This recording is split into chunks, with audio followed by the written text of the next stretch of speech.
Philippe Clévenot compte parmi les plus grands acteurs d'une génération qui, dans les années 1960 à 1970, se lançait dans l'aventure des créations collectives et entendait toucher un nouveau public populaire, à l'instar de Jean Vilar ou d'Ariane Mnouchkine.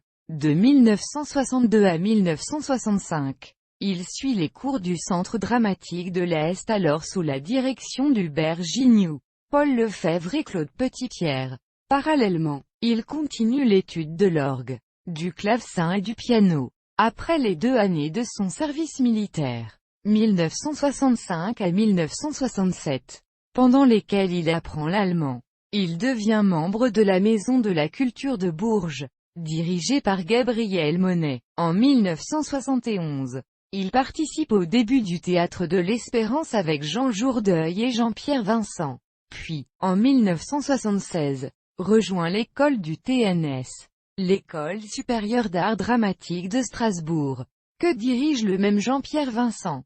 De 1985 à 1987, il est pensionnaire à la Comédie Française. Philippe Clévenot joue aussi bien le répertoire classique que le théâtre contemporain.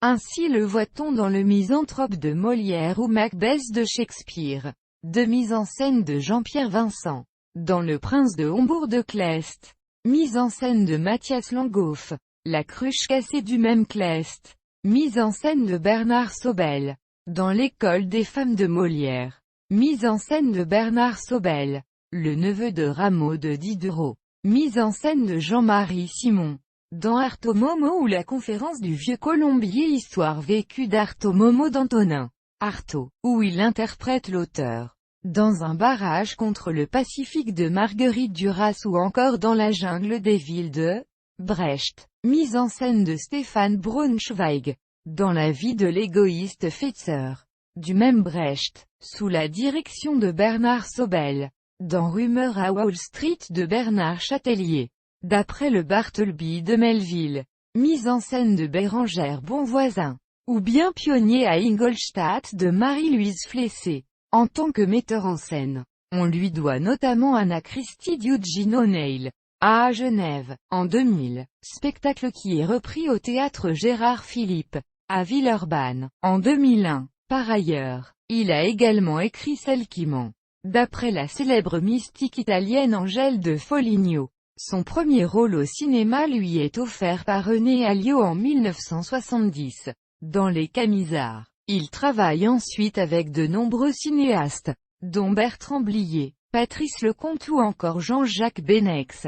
L'un de ses derniers films au cinéma est Disparu, 1998, premier long-métrage historique et politique d'un jeune réalisateur, Gilles Bourdeau, ayant toujours partagé son temps entre Paris et la Normandie, avec sa compagne la comédienne Bérengère Bonvoisin. Philippe Clévenot meurt à l'âge de 59 ans, le 18 octobre 2001, des suites d'une longue maladie. Il repose au cimetière de Villerville.